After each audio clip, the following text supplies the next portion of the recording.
unrealistic weight loss expectations. Okay. Now, I am sure that it is no surprise if I tell you that almost everyone, right? Everyone struggle with their weight and the scale. Okay. Because I'm sure most of you guys had a similar struggle at some point in your life, right? At some point in your life, some of you guys may have struggled with it. I know I did. All right, at some point I did, and almost everybody does. So nothing to feel bad about, right? Nobody's perfect, guys. But I did have a few, like a little bit more than usual people this past week, struggle with staying motivated when the scale does not move in that expected direction. So if you have been struggling this week, the past week or recently, I hope this helps a little bit with what I have to talk about today. And in just a reminder, in last week coaching session, we talked about being a slave to the weight and a slave to the scale. If any one of you guys has not seen that recording yet, or if you were not at the coaching session last Saturday, the video is available online. I can send you, actually, you know what? Let me send you a link to the playlist right now. And this is where you can also find the workout recordings. I'll send you on the chat, okay? And yeah, don't forget to subscribe to it. This way, when I post the videos, you're going to have access to it right away, okay? All right, now, most people, they try something, let's say, New Year's resolution, all these things. They try something for about 3-4 weeks, and then, they don't see the results that they expect right away. Or if they're not losing weight, for example, as fast as others do, they get frustrated and then they give up easily, right? This behavioral pattern is very, very common, right? Understandably, if I am doing all the things that I am supposed to do and I don't see the results, of course, I might give up too, right? But that comes down to expectations. Your expectations will predict whether or not you are able to stay committed to that process. So let's get real here for a second, all right? Let me ask you something. Do you think eating clean for a month can reverse the damage that you've done to your body over a period of several years? No, right? Do you think that's a fair expectations? No. It's not. That's not a reasonable expectation. Why do we put so much pressure on our own body to meet these unrealistic expectations? If you do that, you're already sabotaging your process and your progress. This was supposed to be a healing opportunity for the body after so many years of suffering. Your body could finally start healing and improving their conditions. Instead, because it's a weight loss thing now, we put even more pressure on your body, on your system. What do you think is going to happen? You're literally going to break your body's physiological systems, right? How you have lived your life over the past few years being sedentary and not eating healthy foods, this is what's going to predict your progress with your current process, right? If you've been making all the wrong choices for many months, many years, you should consider yourself very, very lucky that your body has not given up on you yet. You should consider yourself very lucky that some of your organs have not decided to stop functioning altogether, right?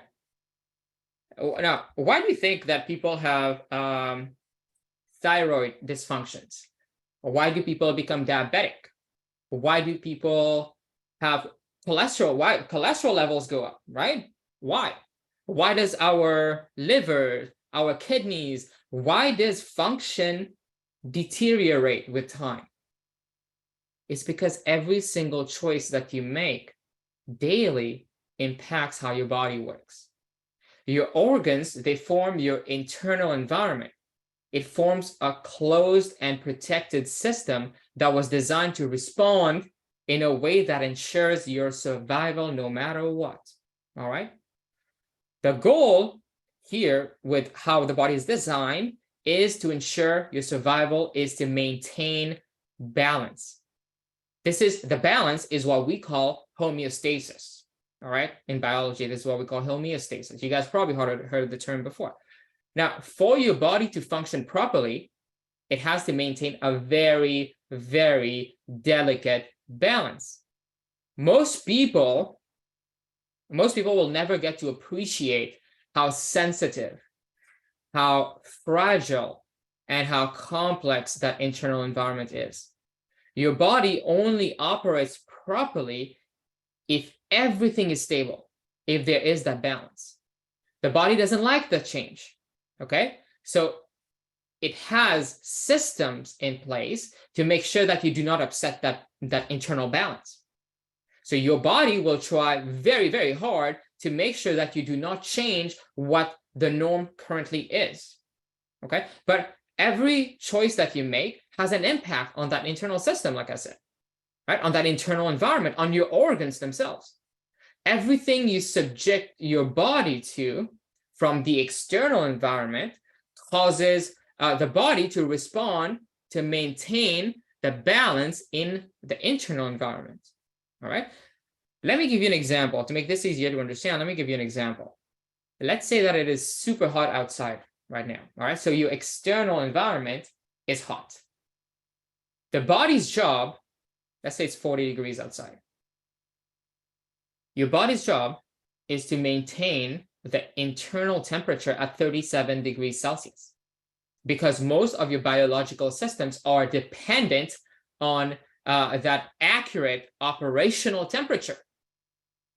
If your body goes up too much, if the temperature of your body goes up too much, your enzymes and many other cells in the body cannot function properly. Some actually die because of that increase in temperature.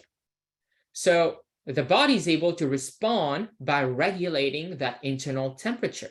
Now, there's a couple easy ways the body is able to do that. One, your hairs, the hairs that you have on your skin, they have muscles underneath them. They have erector muscles. So they can either stand straight. So when it's cold, your hair stand up straight, right? So what it's doing is catching pockets of air around it to insulate your skin. But when it's hot, it will relax those muscles so they are lying flat on your skin. And what that does, it decreases that insulation and it increases heat loss, right? So that's one way. The second way, why do we sweat, right? We sweat for a reason. When it's hot, we sweat for a reason. We sweat to regulate internal body temperature. Your body is able to do that by a process called evaporative cooling. For sweat to evaporate, so what that means, what we call evaporation, what that means is to turn sweat, so from a liquid state into a gaseous state, right? Into vapor, from liquid to gas. Now, for you to turn a liquid into a gas, it requires energy, right? You gotta vibrate these liquid molecules hard enough to turn them into gas. So this process of evaporation, what it does is it draws that heat from your body, that energy in the form of heat from your body. And by drawing that energy, it cools down your body in the process, okay, to maintain a stable internal body temperature, right? This will make more sense if I give you another example. You guys, when you put water or alcohol, rubbing alcohol on your skin, and then you blow on it, don't you feel cool? That's because it is drawing that heat energy from your skin to turn into gas. Does that make sense? That's pretty cool, right? So this whole thing is, I think, look, this is amazing because it's so simple. It's such a simple concept, but it's so efficient. So just like temperature regulation, the body was also designed to maintain a very stable blood sugar level. All right. If your blood glucose level varies too much, if it's too high, if it's too low, that's a problem. Your body cannot function under these conditions. All right. So your body's job is to maintain a very stable blood sugar level. So the type of food that you eat causes the body to respond in specific biological pathways that have been evolving over hundreds of thousands of years. Hundreds of thousands of years consuming natural food, whole foods, not potato chips.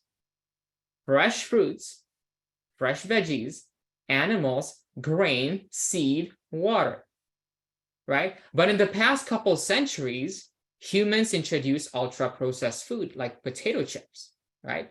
Cookies, candies, canned meats for convenience, right? Because we do not want to invest energy into cooking anymore, right? It is convenient to use those types of food, right? That's how they sell it, that convenience. They want it so easy to eat that you are going to do it. Now, the past couple centuries, we've been putting things in our body that were not meant to be consumed. Your body does not know how to deal with all these new things. 2 centuries on a scale of hundreds of thousands of years of evolution is a blip. It's nothing. All right. You cannot change how the human body has been designed with, to just change the way it's designed to function in a few decades. That it doesn't work like that. All right. Now, remember, your body has not been designed, I always say this, not been designed, God knows this, to eat potato chips, but to eat potatoes. There's nothing wrong with eating the potatoes, guys. Potatoes have always been around. The potato chips have not been around, right? So your body has not been designed to eat canned peaches preserved in syrup. It has been evolved and adapted over hundreds of thousands of years, eating peaches directly from a tree. Your body was never meant to drink anything other than water and milk, right? Now, you might think you're being healthy drinking fruit juice or concentrated fruit smoothies or vegetable smoothies, or, you're juicing veggies and all these things. But I would ask you to think again. Your body was designed to eat the fruit, eat the veggies, not to drink it. Remember, if you're having trouble with this concept because you believe that veggies and smoothies and, all these smoothies and juices are healthy for you, remember what I usually say. Right? When you go to a museum, right? When was the last time you've seen your Stone Age ancestors with a Ninja smoothie blender in their hand, in the kitchen? Right?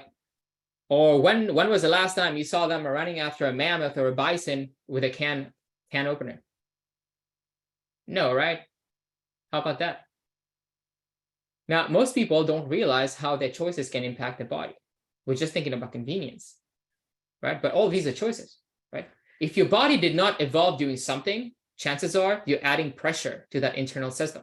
You are forcing it to respond, forcing it to overwork. And that puts a lot of stress, a lot of pressure on your organ. And if you put that kind of pressure every single day over a long period of time on your body, maybe you can start imagining and understanding what your body has to deal with over years, right?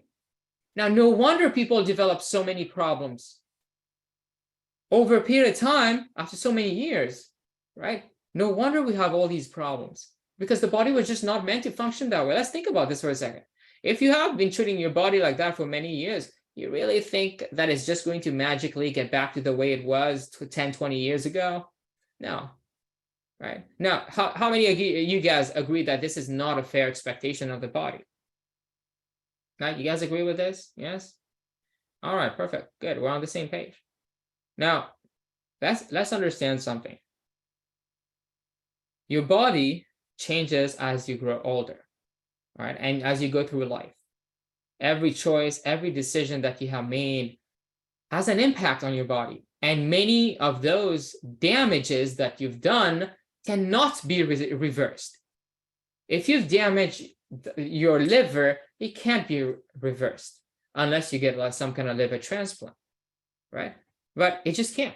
That's how nature works. If you go through life, things will change. So let's say, all right, just for argument's sake, let's just say that you become pre-diabetic, right? Or over time you developed subclinical hypothyroid. That will affect your weight loss. Your liver, your kidneys, your spleen, your pancreas, all of these organs will be affected in irreversible ways. And the more damage you do to them, their responses will change as you get older. If their responses now change, what that means is your body, the way your body works also changes. If the way your body works changes, what that also means is the way your body looks changes as well, right? The body can only do so much to give you signs that, hey, something is not working, right? That you need to make a change, right? And usually weight gain is the most obvious sign that something you're doing every day is not working for you anymore. We got to take a look at your habits, right? But most people ignore the signs. But most of us do ignore the signs until we get to a point where we have no choice, right? But again, how can you expect your body to get back to your to the weight when you were 20-year-old in just a couple of months when you've gone through through life, right? And you've had many good choices, but also many bad choices. And so much about your organs, the way your body works, has changed. You will never be that same person again. It will never be the same again, right? While you might think that losing that weight is healthy, and sure it is, but the way that you're thinking about it is too much pressure for your body, and it will cause more harm than good. You cannot reverse all these things in a couple of months. It doesn't happen. Let me give you an example. Let me give you an example. Let's say that you have two of the exact same cars. All right, same brand, same model, brand new. One was driven only in the city, and the other one was driven only on the highway. Now, both of them were serviced and maintained on time. Now, after a decade, these two cars would not be the same anymore. Why?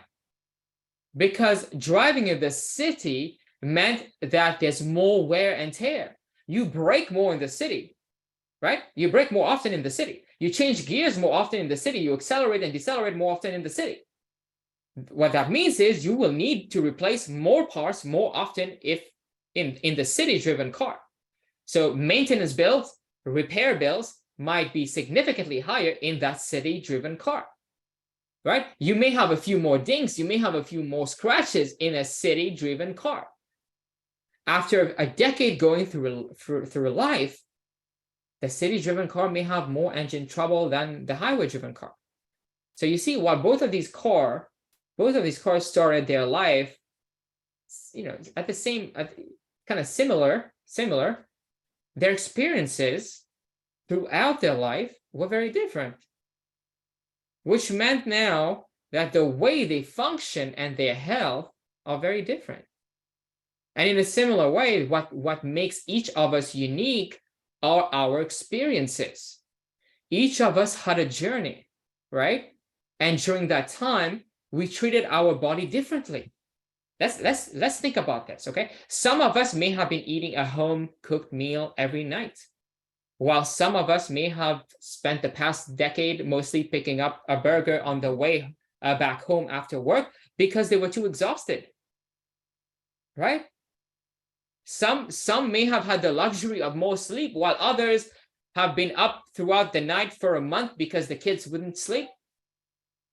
Or, if you had a school assignments or work deadlines to meet. Some may have been cycling to work daily, while someone who works much further had to drive to work instead. So these are just a few examples, but each of those experiences are what makes us unique, right? And it also changes the way our body works and the way our body looks. So you can't really compare yourself to another person because you're so unique in the way your body functions, right? These life experiences, as we grow older, change the way our physiology works. They change the way our organs function, okay? So when someone in their 30s or 40s says something like, oh, I used to be 30 pounds lighter in college, or I lost 30 pounds before, I can do it again, they expect the body to return to its original condition, go back to the same way it was, right? That's I don't think that's fair. What do you guys think? No, right? All right. How can we demand, at this point it's demands, how can we demand that our body goes back to the way it was 10, 20 years ago when we're not even the same person anymore, right? How can somebody expect to go back to the way things were before if they spent a decade mistreating their body, feeding it things that nature never intended for you to consume? If your car was designed to run on premium gasoline only and you fill it up with diesel, would you expect it to run at all? No, right? It would probably cause some serious damage, right? Well, reality is, over the years, feeding your body all that ultra-processed junk foods, this is exactly what's been happening inside your body. Your organs were never meant to be exposed to those things. So the point is, it's your expectations. They don't usually take into account your life journey so far. You had wear and tear too. Whatever you've subjected your body to, your expectations do not take that into account. They do not take into account the irreversible damages that you've done to your organs after so many years of wrong choices. Again, most of you guys are very lucky your body has not given up on you yet, right? And it is not too late if you have some problems, because you're here right now, right? You're here because you know something has to change. There's still time to fix all of this once and for all. Your body is amazing like that. It can heal most things. Most things, well, as long as it's not too far gone, of course. But you can still control how things are going to be moving forward. That is 100% under your control. I think you're given an opportunity, a chance, a choice to make a decision about how your day is going to go every day. And that's 100% on you, right?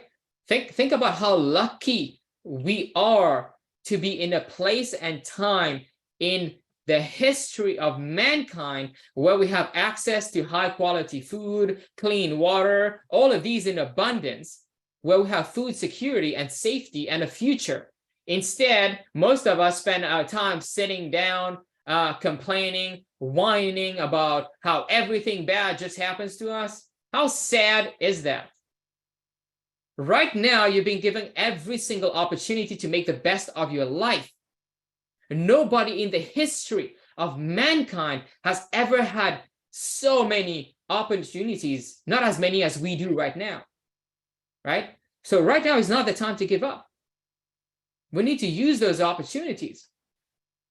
And believe it or not, I actually did think about this a lot, actually, especially after my diagnosis.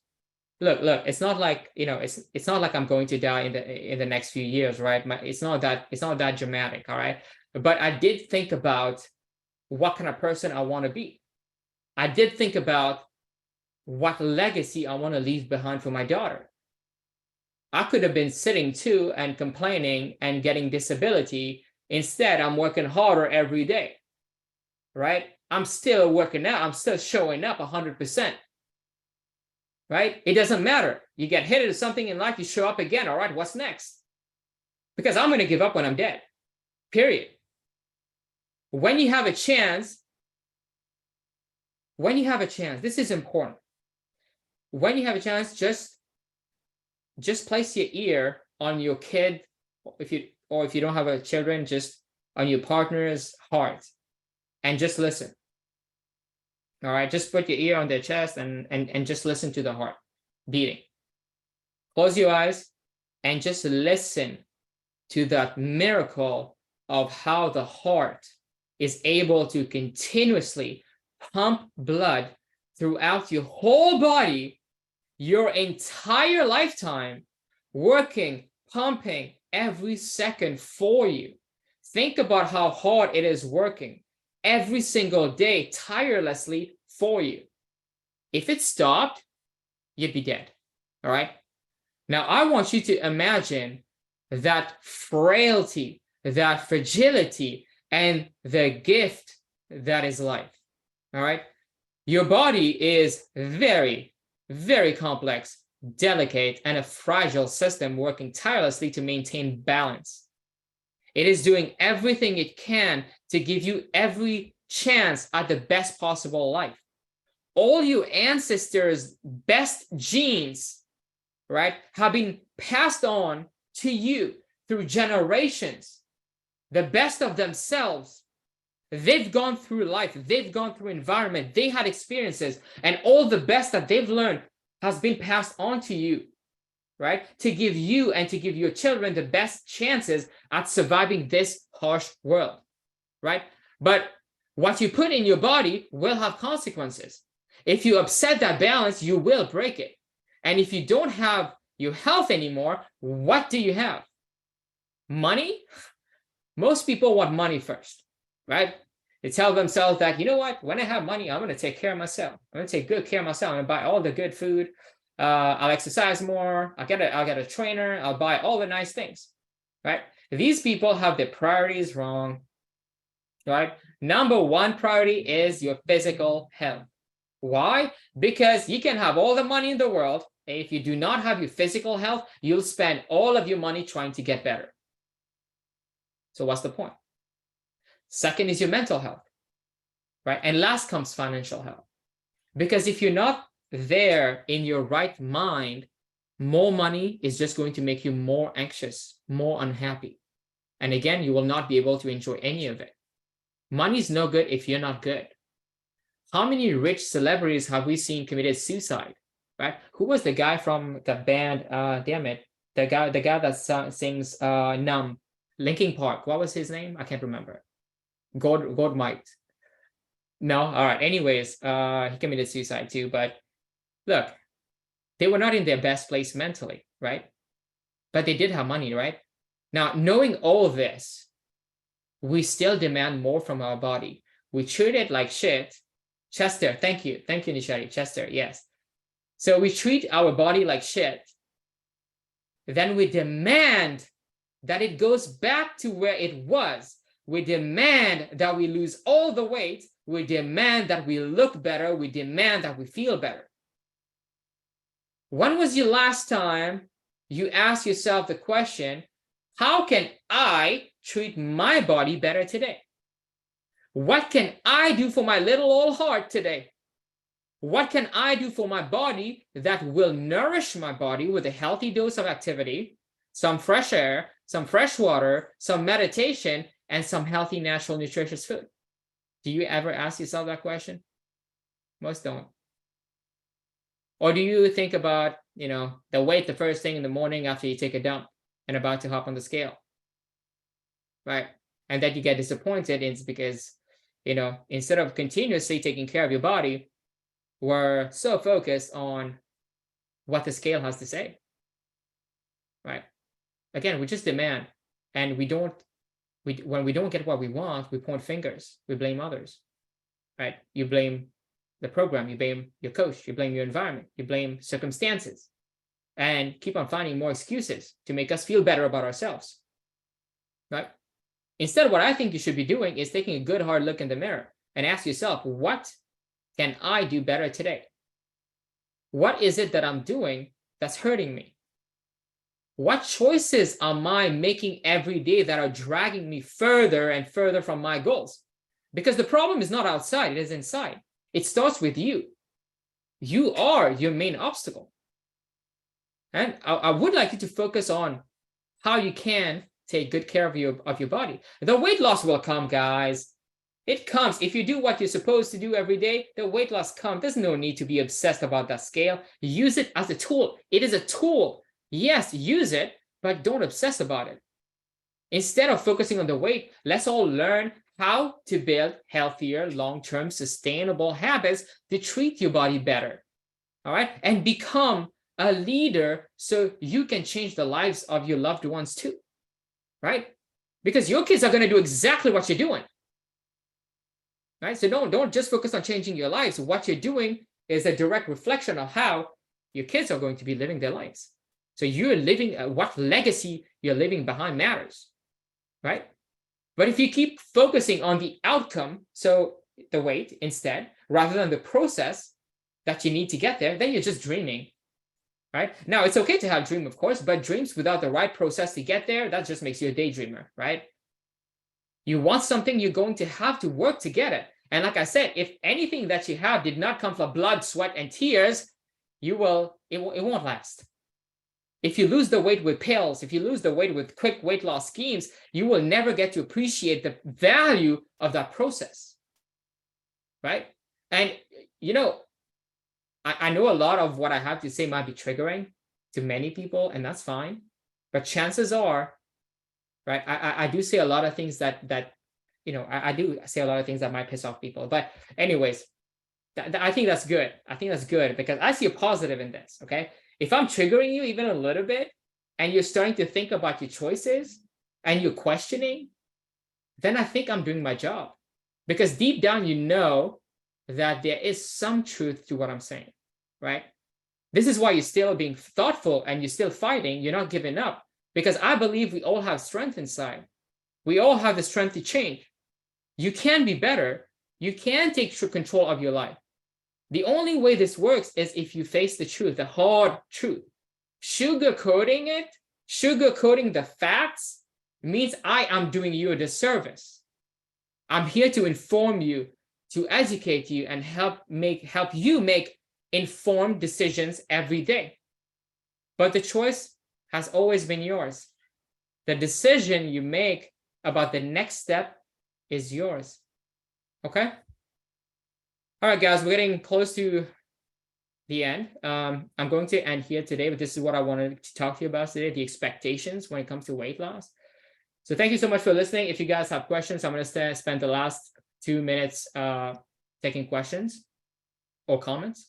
If not, you guys can start getting ready for your workouts.